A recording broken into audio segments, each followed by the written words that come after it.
উপমহাদেশের আজাদি ও পিছিয়ে পড়া মুসলমানদের অধিকার প্রতিষ্ঠার সংগ্রামের এক অগ্রনায়ক ও উজ্জ্বল নক্ষত্র। পূর্ব বাংলার মানুষের অধিকার ও স্বার্থ আদায়ে 20 শতকের গোড়ার দিকে যিনি নেতৃত্বের হাল ধরেন তিনি হলেন নওয়াব স্যার সলিমুল্লাহ। তার পৃষ্ঠপোষকতার ফলে 19 শতকের শেষ ভাগ থেকে 20 শতকের প্রায় 1.5 দশক পর্যন্ত শাহবাগের নবাব বাড়ি শুধু রাজনৈতিক বা সামাজিক কর্মস্থলী নয়, নাটক, সঙ্গীত, চিত্রকলা, ক্রীড়া তথা দেশের প্রধান সংস্কৃতি চর্চার কেন্দ্রে পরিণত হয়েছিল। ব্রিটিশ সরকার তাকে 1902 সালে সিএসআই, 1903 সালে নওয়াব বাহাদুর, 1909 সালে কেসিএসআই এবং 1911 সালে জিসিএসআই উপাধি প্রদান করে। নবাব সলিমুল্লাহ জন্মগ্রহণ করেন 1871 সালের 7 জুন ঢাকার নবাব পরিবারে। তিনি ছিলেন নবাব স্যার খাজা আহসানুল্লাহ বাহাদুরের পুত্র। জার্মান, ফার্সি ও উর্দু গৃহশিক্ষকদের তত্ত্বাবধানে সলিমুল্লাহ শিক্ষা সম্পন্ন করেন। মুসলিম ও ইউরোপীয় শিক্ষকদের কাছে শিক্ষালাভের পর তিনি 1893 সালে ডেপুটি ম্যাজিস্ট্রেট হিসেবে সরকারি কর্মজীবন শুরু করেন ময়মনসিংহে এবং 1895 সালে বিহারের মুজাফফরবাদে ও কিছুদিন ত্রিপুরায় দায়িত্ব পালন করে ইস্তফা দেন। এরপর তিনি ময়মনসিংহে অবস্থান করেন এবং 1901 সালের 16 ডিসেম্বর পিতা নবাব আহসানুল্লাহর ইন্তেকালের খবর পেয়ে বিশেষ ট্রেনযোগে ঢাকায় ফিরে আসেন। 2 দিন পর বড় ছেলে হওয়ায় তিনি নবাব পদে অধিষ্ঠিত হন এবং 1901 সালে পিতার মৃত্যুর কারণে নবাব এস্টেটের দায়িত্ব লাভ করেন। 1902 সালে মাত্র 30 বছর বয়সে তিনি ঢাকার নবাব হিসেবে খেতাবপ্রাপ্ত হন। ওই বছরই তিনি 1,12,000 টাকা দান করেন আহসানুল্লাহ ইঞ্জিনিয়ারিং স্কুল প্রতিষ্ঠার জন্য, যা পরবর্তীতে বাংলাদেশ প্রকৌশল বিশ্ববিদ্যালয় বা বুয়েট হিসেবে আত্মপ্রকাশ করে। বর্তমান প্রকৌশল বিশ্ববিদ্যালয় তথা বুয়েটের শুরু 1876 সালে ঢাকা সার্ভে স্কুলের মাধ্যমে। 1902 সালে তৎকালীন সরকার সার্ভে স্কুলকে ইঞ্জিনিয়ারিং স্কুলে রূপান্তরের পরিকল্পনা নিলে অর্থাভাবে তা বাস্তবায়ন করা সম্ভব হচ্ছিল না। নবাব আহসানুল্লাহ সে সময় 1,12,000 টাকা দানের প্রতিশ্রুতি দিয়েছিলেন, কিন্তু ইতিমধ্যে তিনি ইন্তেকাল করলে পরবর্তী সময়ে নবাব সলিমুল্লাহ সেই অর্থ পরিশোধ করেন। বিদ্যালয়টির নামকরণ করা হয় আহসানুল্লাহ ইঞ্জিনিয়ারিং স্কুল। 1947 সালে এটি কলেজে উন্নীত করা হয় এবং 1962 সালে একটি পূর্ণাঙ্গ প্রকৌশল বিশ্ববিদ্যালয় হিসেবে নাম দেওয়া হয় পূর্ব পাকিস্তান প্রকৌশল ও কারিগরি বিশ্ববিদ্যালয়। মহান মুক্তিযুদ্ধের পরে নাম পরিবর্তন করে রাখা হয় বাংলাদেশ প্রকৌশল ও প্রযুক্তি বিশ্ববিদ্যালয়। রবার্ট মিডফোর্ড নামে ঢাকার এক সাবেক জেলা প্রশাসকের প্রদত্ত অর্থ দিয়ে 1858 সালে মিডফোর্ড হাসপাতাল প্রতিষ্ঠিত হয়। কালের পরিক্রমায় 1875 সালে স্থাপিত হয় ঢাকা মেডিকেল স্কুল। মিডফোর্ড হাসপাতালের সঙ্গে সংযুক্ত হয়ে এই মেডিকেলে স্কুলের ছাত্রছাত্রীদের অধ্যয়ন চলমান থাকে। 1962 সালে স্কুলটিকে কলেজে রূপান্তর করা হয়। নামকরণ করা হয় মিডফোর্ড মেডিকেল কলেজ। পরবর্তীতে নাম বদলে রাখা হয় স্যার সলিমুল্লাহ মেডিকেল কলেজ। বর্তমানে হাসপাতাল ও কলেজ মিলে পূর্ণ নাম sir Salimullah medical college, Mitford হাসপাতাল।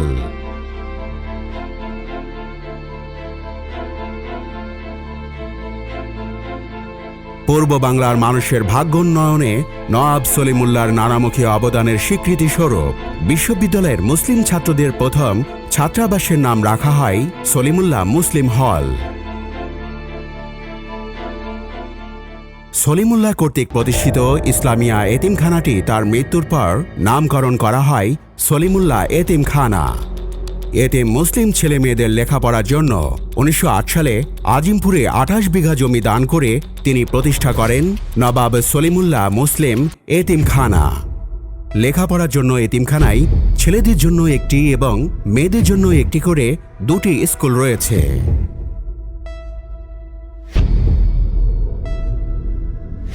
নবাব সলিমুল্লাহ পানীয় জল, ইলেকট্রিসিটি এবং টেলিফোন ব্যবস্থা চালুর মাধ্যমে আধুনিক ঢাকার জন্ম দেন। এই উদ্যোগ পূর্ব বাংলার মুসলমানদের আধুনিক কারিগরি ও প্রশাসনিক শিক্ষায় যুক্ত করার ক্ষেত্রে একটি যুগান্তকারী ভূমিকা রাখে। একই সঙ্গে তিনি নারীদের শিক্ষার পক্ষে অবস্থান নেন, কারণ তার বিশ্বাস ছিল সমাজের অগ্রগতি অসম্ভব যদি নারীরা শিক্ষার সুযোগ থেকে বঞ্চিত থাকে। বাস্তববাদী এই তরুণ নবাব উপলব্ধি করেছিলেন পূর্ব বাংলার পশ্চাৎপদ ও দরিদ্র মুসলমানদের শিক্ষা দীক্ষায় উন্নত করতে না পারলে তাদের অর্থনৈতিক ও সামাজিক মুক্তি আসবে না। ঢাকার নবাব হিসেবে তার প্রথম পদক্ষেপ ছিল মহল্লায় মহল্লায় নৈশ বিদ্যালয় স্থাপন। এ থেকেই বোঝা যায় যে তিনি শিক্ষা বিস্তারে কতটা মনোযোগী ছিলেন।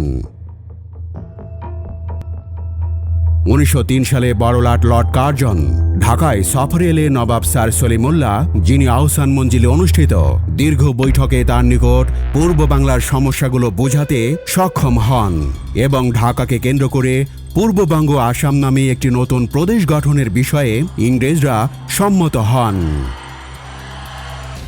1904 সালের 11 জানুয়ারি আহসান মঞ্জিলে অনুষ্ঠিত আলোচনা সভায় নবাব সলিমুল্লাহ দেয়া আসাম প্রদেশ, ঢাকা ও চট্টগ্রাম বিভাগ এবং দার্জিলিং, জলপাইগুড়ি ও কুচবিহার নিয়ে নতুন প্রদেশ গঠনের প্রস্তাবটি মেনে নিয়ে ব্রিটিশ সরকার 1905 সালের 16 অক্টোবর গঠন করে পূর্ব বাংলা ও আসাম প্রদেশ। নতুন প্রদেশের অবিসংবাদিত নেতা হন নবাব সলিমুল্লাহ। 1905 সালে বঙ্গভঙ্গের মাধ্যমে পূর্ব বাংলা ও আসাম প্রদেশ গঠিত হলে ঢাকা হয় তার রাজধানী। 1906 সালের 27 থেকে 30 ডিসেম্বর ঢাকার শাহবাগে অনুষ্ঠিত all India Mohammedan educational conference উপমহাদেশের মুসলিম রাজনীতিতে এক গুরুত্বপূর্ণ মোড় তৈরি করে। নবাব সলিমুল্লাহ প্রায় 6 লক্ষ টাকা ব্যয়ে এই সম্মেলনের আয়োজন করেন, যেখানে ব্রিটিশ ভারতের বিভিন্ন প্রান্ত থেকে প্রায় 3000 প্রতিনিধি অংশগ্রহণ করেন। এই সম্মেলনেই অল ইন্ডিয়া মুসলিম লীগ প্রতিষ্ঠিত হয়। সংগঠনের সভাপতি হন মহামান্য স্যার সুলতান মাহমুদ শাহ আগা খান তৃতীয় এবং নবাব সলিমুল্লাহ বাহাদুর নির্বাচিত হন সহ সভাপতি। এর ফলে ঢাকা মুসলিম রাজনৈতিক সংগঠনের কেন্দ্রে পরিণত হয়।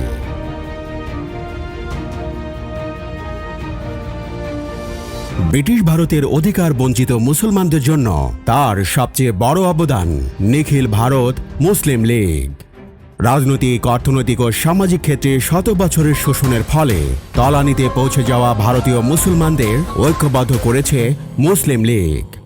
1906 সালের 30 ডিসেম্বর ঢাকার শাহবাগের বাগান বাড়িতে গঠিত হওয়ার পর থেকেই 1947 সাল পর্যন্ত এই দলের পতাকা নিয়ে মুসলিম স্বার্থ রক্ষায় রাজনীতি করেছেন মহামান্য আগা খান, কংগ্রেসের সাবেক নেতা কায়েদে আজম মোহাম্মদ আলী জিন্নাহ, নবাবজাদা লিয়াকত আলী খান, শেরে বাংলায় ফজলুল হক, হোসেন শহীদ সোহরাওয়ার্দী, খাজা নাজিমুদ্দিন, মৌলানা আব্দুল হামিদ খান ভাসানী, পণ্ডিত আবুল হাশিম, ফজলুল কাদের চৌধুরী, খানে সবর, শেখ মুজিবুর রহমান প্রমুখ নেতৃবৃন্দ।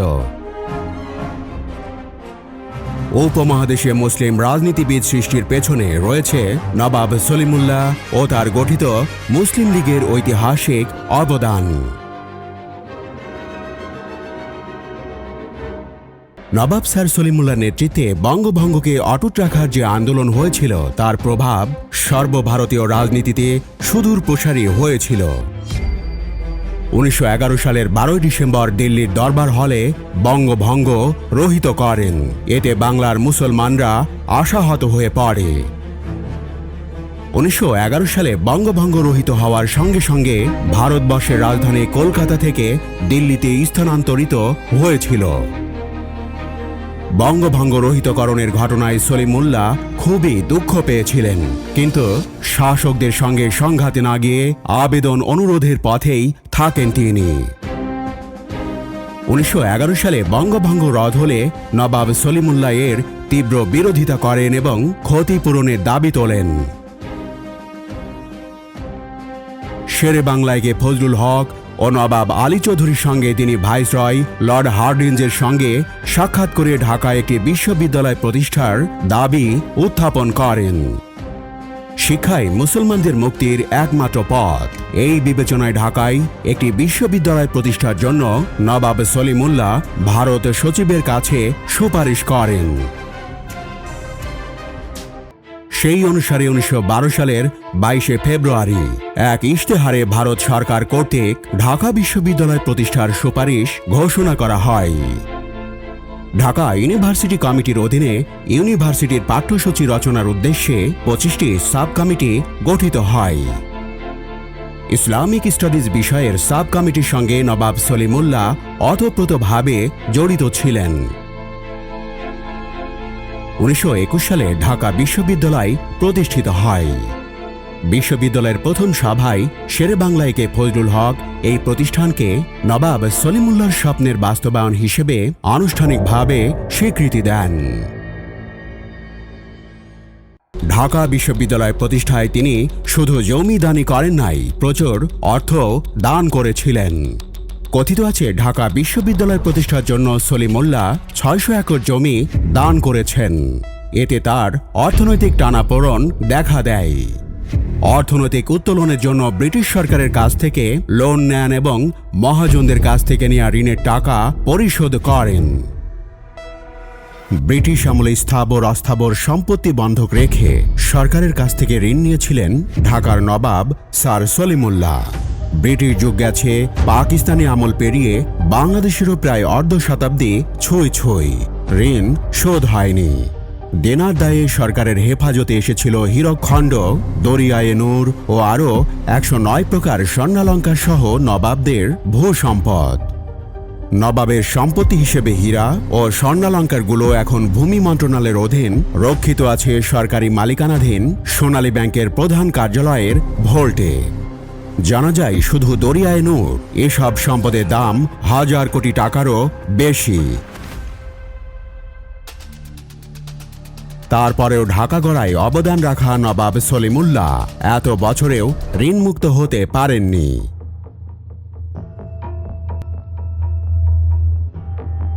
1912 সালের 2রা মার্চ নবাব সলিমুল্লাহর সভাপতিত্বে কলকাতায় ডালহৌসি ইনস্টিটিউটে যুক্তবঙ্গের মুসলিম নেতৃবৃন্দের এক সভা অনুষ্ঠিত হয়।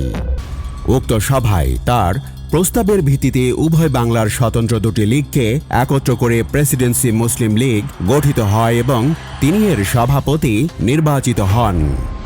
ওই সভায় অনুরূপভাবে উভয় বঙ্গের মুসলিম সমিতি দুটিকে একত্র করে গঠিত হয় বেঙ্গল প্রেসিডেন্সি মুসলিম অ্যাসোসিয়েশন। তিনি এই সংগঠনেরও সভাপতি হন। 1912 সালে 3 থেকে 4 মার্চ কলকাতায় অনুষ্ঠিত অল ইন্ডিয়া মুসলিম লীগের সভায় সভাপতির ভাষণে তিনি পূর্ববঙ্গে ঢাকা বিশ্ববিদ্যালয় প্রতিষ্ঠার বিরোধিতাকারীদের যুক্তি খণ্ডন করেন। তিনি মুসলিমদের জন্য স্বতন্ত্র নির্বাচনের প্রয়োজনীয়তা ব্যাখ্যা করেন এবং সরকারি চাকরিতে তাদের সংখ্যানুপাতে কোটা ধার্যের দাবি জানান। 1914 সালের 11 থেকে 12 এপ্রিল তিনি ঢাকায় যুক্তবঙ্গের মুসলিম শিক্ষা সমিতির অধিবেশন এবং 13 এপ্রিল প্রেসিডেন্সি মুসলিম লীগের অধিবেশন আহ্বান করেন। 1914 সালের 13 এপ্রিল অনুষ্ঠিত সম্মিলিত বেঙ্গল প্রভিন্সিয়াল মুসলিম লীগের প্রথম বার্ষিক অধিবেশনে শেরে বাংলাকে ফজলুল হক সভাপতি নির্বাচিত হন, যিনি ছিলেন বঙ্গভঙ্গ পরবর্তী সময়ে নবাব সলিমুল্লাহর রাজনৈতিক শিষ্য। এরপরই নবাব সলিমুল্লাহ কার্যত কর্মক্ষেত্র থেকে অবসর নেন।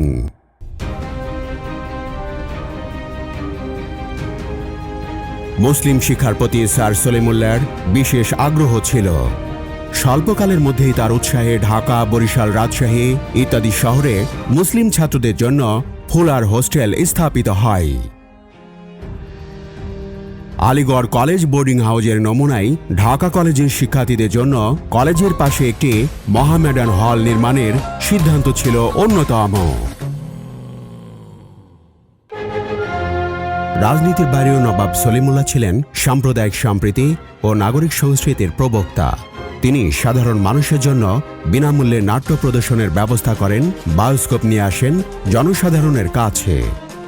ঈদ, জন্মাষ্টমী, দুর্গাপূজা ও আশুরা সহ বিভিন্ন ধর্মীয় উৎসবে তিনি সক্রিয়ভাবে অংশগ্রহণ করতেন। হিন্দু নেতাদের উৎসব উপলক্ষে তিনি তার হাতি পর্যন্ত ধার দিতেন এবং উৎসবগুলোকে সম্মিলিতভাবে উদযাপনের ব্যবস্থা করতেন।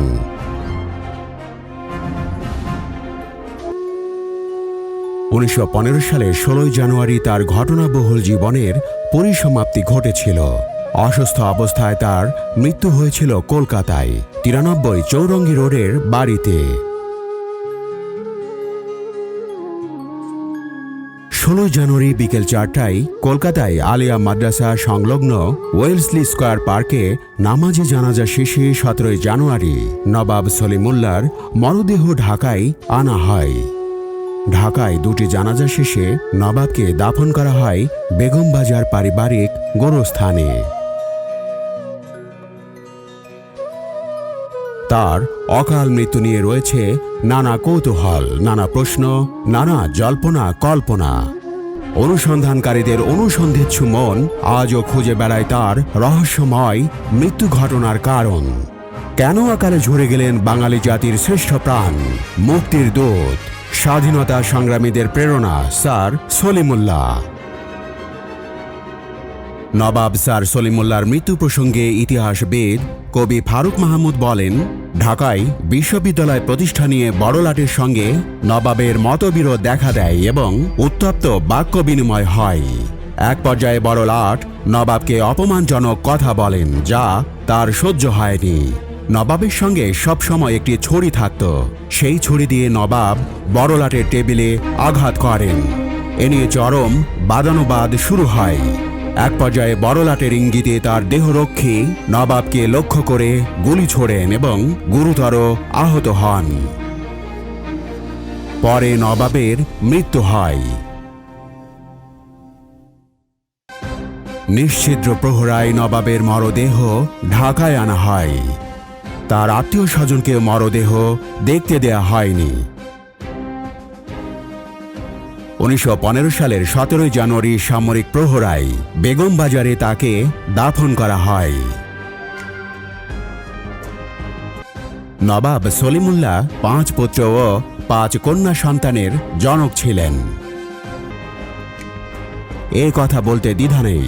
1905 সালের বঙ্গভঙ্গ, 1906 সালে মুসলিম লীগ গঠন এবং 1921 সালে ঢাকা বিশ্ববিদ্যালয় প্রতিষ্ঠা না হলে আজকের স্বাধীন বাংলাদেশ বলতে কোনো কিছুর অস্তিত্ব থাকত কিনা প্রশ্ন থাকে। তাই এটাই স্বতঃসিদ্ধ যে বঙ্গভঙ্গ, মুসলিম লীগ গঠন এবং ঢাকা বিশ্ববিদ্যালয়ের প্রতিষ্ঠাতা হিসেবে নবাব স্যার সলিমুল্লাহ স্বাধীন বাংলাদেশের স্বপ্নপুরুষ।